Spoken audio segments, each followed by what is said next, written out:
नमस्कार सर, जिला studio news में आपका स्वागत है।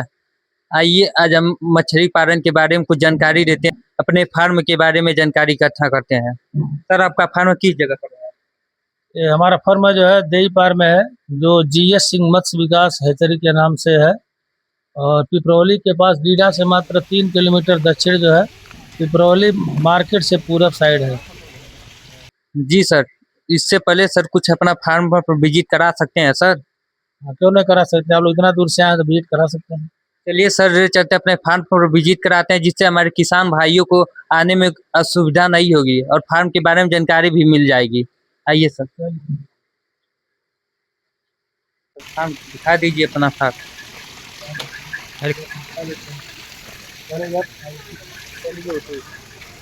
से मान लीजिए हर गड्ढों में अलग अलग, इधर भी 3 गड्ढे हैं, इधर भी 5-6 गड्ढे हैं।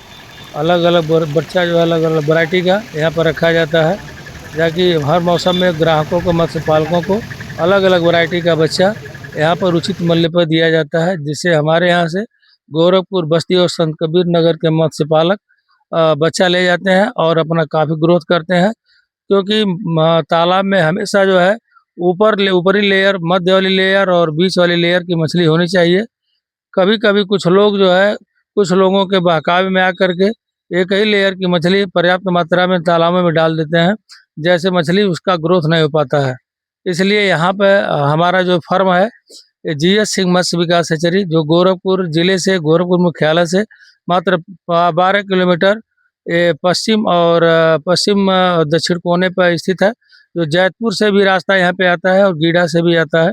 यहाँ पे आने के लिए कई रास्ते हैं, जैसे बस्ती और संत कबीर नगर के लोग आ जाते हैं शाहजहानाबाद से, मतलब शाहजहानाबाद से गीडा होकर के आ जाते हैं, जो पिपरौली से पूरब है। और इधर सिकरीगंज, बेलघाट और बड़हलगंज के लोग इधर जो है खजनी से सिकरीगंज होकर के चले आते हैं। सर आपके पास कितनी प्रकार की मछलियाँ उपलब्ध है इस समय? हम लोग अपने यहाँ से जैसे मछली जो है सिल्वर, ग्रास, चाइना, रोहू, नैनी, कतला, कामन और ब्लैक कार्प, पापलेट, सिंगी, ये तरह की मछली हम लोग अपने यहाँ से उपलब्ध कराते हैं और यहाँ से सप्लाई दिया जाता है। जैसे सर अगर कोई किसान भाई शुरुआत करना चाहता है मछली फार्म का, क्या उसको आप जानकारी दे सकते हैं फार्म के बारे में, कैसे कर सकता है, क्या होता है? हाँ, हर मत्स्य पालक को जो मत्स्य पालन में इंटरेस्ट रखते हैं उनको जानकारी दी जाती है। यहाँ से जो है उनको अच्छी तरह से समझाया जाता है और समझा करके काफ़ी लोग यहाँ से लेके कंपियरगंज साइड, बस्ती और संत कबीर नगर, पूरे गोरखपुर से दक्षिणांचल बेल्ट जो है और उत्तरांचल बेल्ट, यहाँ से मतलब ले जा करके बच्चा डालते हैं और उनको कायदे से सिखाया जाता है। जो मत्स्य पालन व्यवसाय से जुड़े हुए लोग हैं वो काफ़ी मतलब संतुष्ट हैं और मतलब प्रगति कर रहे हैं। मछली को खिलाने और साफ पानी रखने में क्या क्या जरूरत होती है सर? मछली को खिलाने के लिए दाना, खरी, ब्लान और मिप्रोमिक्स, कैप्रोमिक्स, उसमें दवा आती है, वो डालना पड़ता है। और साफ करने के लिए चूना और तमाम तरह का, जैसे टैक्सीमार और ये क्या नाम है, जियोलाइट, जियोमिन फोर्ट, इस तरह से तालाबों को शुद्धिकरण के लिए वो प्रयोग किया जाता है। फिटकरी भी समय समय प्रयोग किया जाता है, लेकिन वो जैसे आयुर्वेदिक दवा और अंग्रेजी दवा में अंतर होता है। फिटकरी और चूना उसी तरह से काम करता है जो आयुर्वेदिक दवा जैसे करती है, और तुरंत तत्काल रिलीफ के लिए, तालाबों की बढ़िया से सफाई के लिए ये जो है बेरवैक का वो है जियोलाइट और जियोमिन फोर्ट या जियोमिन, इस तरह से तालाबों में डाल करके तालाब की सफाई की जाती है, पानी को शुद्धिकरण किया जाता है और तालाब को तमाम तरह की प्रोबायोटिक और एंटीबायोटिक दवा भी मिल जाती है। क्या सर मछली का दाना आपके पास भी उपलब्ध होता है या दवा और? हाँ, हमारे पास मछली का दाना और दवा उपलब्ध है। वो ग्राहक, चूँकि लोगों को समस्या होती थी, लोग बार-बार 2 जगह मतलब भेजा जाता था, चाहे गोरखपुर, चाहे खैलाबाद या बस्ती। लोग आते हैं तो वहाँ पे लोगों के पास दवा उपलब्ध नहीं रहती थी, इसलिए अपने मत्स्य पालकों की सुविधा के लिए हमने जो है अपने पास से ही दाना और मछली की दवा भी अपने पास व्यवस्था करवाई है, ताकि जो है उन मत्स्य पालक को कहीं भी आने-जाने में दिक्कत ना हो और वो आसानी से मत्स्य मछली का बच्चा और दवा और दाना आराम से ले सकें। जी सर, कुछ फार्म पर सर अपनी विजिट करा दीजिए, जैसे हमारे। चलिए,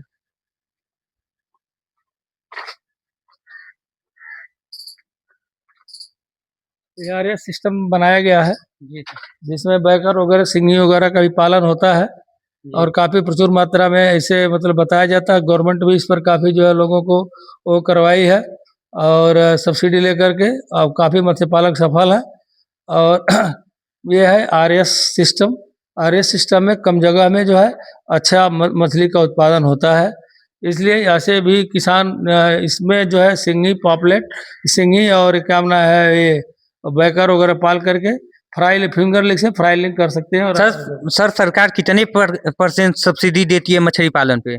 सरकार जो है जैसे मान लीजिए जनरल और ओबीसी को 40% और महिला को 60% और एससी को 60% है। जनरल और ओबीसी के लिए वो है 40%। अगर कोई किसान भाई सरकार से सब्सिडी लेना चाहे, क्या उसमें आप हेल्प कर सकते हैं सर? उसमें हेल्प किया ही जाता है, लोगों का हेल्प किया। प्रधानमंत्री एक मत्स्य संपदा योजना का पोर्टल होता है, उसमें जो है लोग उसी पे जाकर के ऑनलाइन करना होता है। समय होता है 15 दिन से 1 महीने का। उसी बीच में जो है जाकर जो पोर्टल जब खुलता है तो लोग जो है वो ऑनलाइन करते हैं। और प्रायः वो प्रधानमंत्री मत्स्य संपदा योजना जो है निजी भूमि के जो तालाब होते हैं, निजी भूमि पे जो मत्स्य पालन का कार्य करते हैं उनके लिए होता है।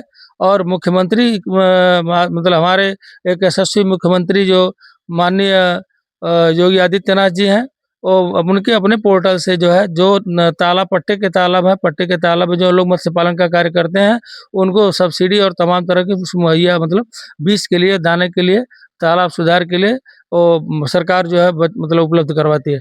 यहाँ तक कि मछली बेचने वाले के लिए भी मोटरसाइकिल भी उपलब्ध करवाती है गवर्नमेंट। जो है नाविकों को जो है मतलब मछली मारने के लिए नदी में या तालाबों में जो है नाव की भी व्यवस्था, सर जाल की व्यवस्था सरकार की। इसका क्या प्रोसेस है सर उपलब्ध कराने का? उसमें मतलब साल में एक बार जो है मुख्यमंत्री पोर्टल योजना खुलती है, जिसमें लोग ऑनलाइन करते हैं। जो मतलब पट्टे के तालाब है जिनके नाम से पट्टा होता है उन्हीं के नाम से सब्सिडी मिलती है और वो लोग ऑनलाइन करते हैं। फोटो, आधार कार्ड, बैंक पासबुक की फोटोकॉपी और एक नोटरी लगता है, वो ऑनलाइन हो जाएगा। फिर यहाँ पे एक डीएलसी होती है गोरखपुर या फिर पूरे प्रदेश में जिला मुख्यालय पे डीएलसी होती है। जो पात्र होते हैं तमाम कमियों को, जो मतलब पेपर कंप्लीट नहीं रहता है उसको छाँट करके जो पेपर कंप्लीट रहते हैं उनकी डीएलसी कराई जाती है। और मतलब जैसे अधिक से अधिक लोगों को जैसे सरकार का जो बजट होता है उसको उपलब्ध कराया जाता है और लोग लेकर के काफ़ी जो है मत्स्य पालन के कार्य में काफ़ी इंटरेस्टेड हैं और कर रहे हैं। जी। आपने सर ये फार्म कब स्टार्ट किया था? ये फार्म जो है 1999 से स्टार्ट किया गया था। जीएस सिंह मत्स्य विकास हैचरी के नाम से सबसे पहले जो है नर्सरी करके जो है ग्राहकों को उपलब्ध करवाया गया। काफ़ी जो है मतलब लोगों को रिस्पांस मिला और जो है धीरे धीरे प्रगति के पथ पर अग्रसर हैं और कार्य कर रहे हैं। और आज के डेट में मान ली 15-20 तालाबों में काम करते हैं। यहाँ हमारा निजी भूमि है, निजी मतलब भूमि है, उसमें जो है अपना कार्य करते हैं। मछली पालन के विचार सर कैसे आए आपको? मछली पालन जैसे मान लीजिए हम पढ़ाई लिखाई जब भी सही थी, पिताजी हमारे जो है 98 में एक्सपायर कर गए थे। उसके बाद जो है कंपटीशन हम ही बड़े थे परिवार में और जो पूरे परिवार की लायबिलिटी मेरे ऊपर आ गई। उस कंडीशन में मैंने चुना कि जो है कम लागत में अधिक मतलब अर्जन किया जा सकता है और मेहनत तो है, मेहनत तो किया ही जाता है। संजोग से मेरे पास जगह था, ऐसे व्यवसाय का मैंने चुनाव किया ताकि और कोई व्यवसाय किया जाता तो काफ़ी पैसा लगता और कम व्यवसाय में, कम पूंजी में इस व्यवसाय को स्टार्ट किए और धीरे धीरे व्यवसाय को स्टैंड किए, करते गए और मतलब एक तरह से संतुष्टि मिली, संतुष्ट हैं।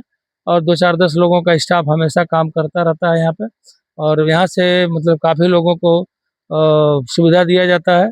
और मत्स्य बीज ले जा करके लोग कायदे से उनको समझाया था, 1 नंबर क्वालिटी का जो कहते हैं वही करते हैं। रोहू, ग्रास, कतला, कामन, चाइना, सिल्वर, नैन जैसे जो कहा जाता है। अब तो 2-3 साल से हम लोग ब्लैक कार्प और पापलेट भी उपलब्ध करवा रहे हैं, सिंगी भी उपलब्ध करवा रहे हैं।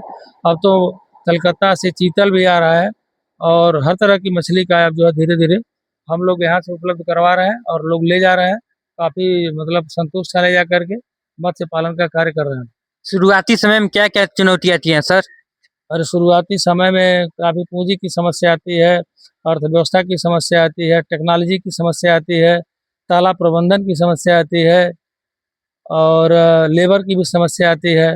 तमाम तरह का मैनेजमेंट किसी भी व्यवसाय को स्टैंड करने के लिए किया जाता है और इस तरह का समस्या आता है तो फिर धीरे-धीरे मतलब कार्य ही कार्य को सिखाता है। लोग मतलब इसमें काफ़ी सफल। एक मछली को तैयार होने में कितना समय लगता है सर? एक मछली को जैसे अगर मान लीजिए फिंगर साइज में मछली का बच्चा डालते हैं तो साल से 1.5 साल तैयार होने में लगता है। और मान लीजिए आपका 100 ग्राम, 50 ग्राम, 100 ग्राम का बच्चा डालते हैं कि तो वहाँ पर 5 से 6 महीने में तैयार होता है, फीडिंग किया जाता है। जैसे आंध्रा में लोग करते हैं, आंध्रा में 100 ग्राम से 150 ग्राम 200 ग्राम का मछली पालते हैं, जिससे कम लागत में अधिक उनको मुनाफा मिलता है। और आजकल यूपी में जैसे सिद्धार्थनगर साइड, बिहार में और आंध्रा में काफ़ी प्रगति चल रहा है। जो लोग अभी भी मत्स्य पालक कुछ थोड़ा-सा बहुत मतलब एक्टिव नहीं है, वो बहुत छोटा-छोटा बच्चा खोजते हैं कभी-कभी, बहुत छोटा खोजते हैं कि मतलब हमको 1000 लाइन का बच्चा चाहिए, 500 लाइन का चाहिए। लेकिन उनको हमेशा समझना चाहिए कि 500 1000 लाइन का बच्चा कभी भी पूरा 2 साल उनका समय खाएगा। और एक छोटे-छोटे बच्चे को एक अलग तालाब में डाल के फिर उनको जो है फिंगर साइज़ कल्चर करके जो है वो जो है मतलब बड़ा करके तब जो है कल्चर का 2 साल, कम से कम 2 साल लगेगा उनका। मौत और बीमारी के लिए क्या उपाय अपनाया मौत जाए? और बीमारी के लिए मछलियों में सबसे पहले हमेशा जो है बरसात शुरू होने से पहले जो है जियोलाइट, जियोमिन फोर्ट और जियोमिन इसका डाला जाए। और हमेशा तालाब में 40 किलो प्रति एकड़ के हिसाब से जियोमिन पड़ेगा। जियोलाइट जो है, जियोमिन फोर्ट जो है 10 किलो प्रति एकड़ के हिसाब से पड़ता है। साल में कम से कम 3 बार डाल देना चाहिए। रोडोवैक पड़ता है, जियोमिन फोर्ट पड़ता है, और मरने के लिए जैसे मरता है तो बेंजाटेक 80 पड़ता है। और कभी-कभी पोटेशियम भी तालाबों में डाल देना चाहिए। चूना भी समय-समय पर प्रयोग करना चाहिए, लेकिन बहुत अधिक नहीं, 100 से 150 केजी प्रति एकड़ के हिसाब से चूना डालना चाहिए। और अभी भिगो के दबी 2 घंटे बाद, कम से कम 2 घंटे भिगोने के बाद ही तालाबों में चूना डालना चाहिए। और जब भी मछली मर रही हो उस समय चूने का प्रयोग नहीं किया जाता है। और हमेशा जो है ठंडक में, ठंडी होने से पहले एक बार, बरसात होने से पहले और गर्मी स्टार्ट होने से पहले एक बार दवा डलवा देना चाहिए। अगर कोई किसान भाई 1 एकड़ में मछली पालन कर रहा है तो उसका क्या आमदनी हो जाती होगी सर? 1 एकड़ के मत्स्य पालन करने के लिए किसान को जो है 1 से 1.5 लाख, 2 लाख प्रति, 2 से ढाई लाख रुपए प्रति एकड़ के हिसाब से मतलब मार्जिन ले सकता है, लाभ ले सकता है किसान। लेकिन उसके लिए 100 ग्राम, 150, 200 ग्राम की मछली पालनी पड़ेगी। नए उसमें किसान उसमें 40 से 50% खर्च आएगा और जो है 60% से ऊपर जो है उनका बच जाएगा। नए किसान अगर मछली पालन शुरू करना चाहें तो क्या कहेंगे सर? नए किसान अगर मछली पालन शुरू करना चाहें तो सबसे पहले कभी भी छोटे बच्चे का वो चक्कर छोड़ दें, छोटे बच्चा मत डालें। हमेशा उनको 100 ग्राम, 50 ग्राम, 150 ग्राम का ही बच्चा डालना चाहिए। यानी 50 ग्राम से ऊपर का ही बच्चा नए किसानों को डालना चाहिए, ताकि वो जो है सफल रहेंगे, कभी भी असफल नहीं रहेंगे। धीरे-धीरे हौसला बुलंद होगा और दूसरों को भी राय देंगे। इतना समय देने के लिए धन्यवाद सर। ठीक, बहुत-बहुत धन्यवाद। Thank you.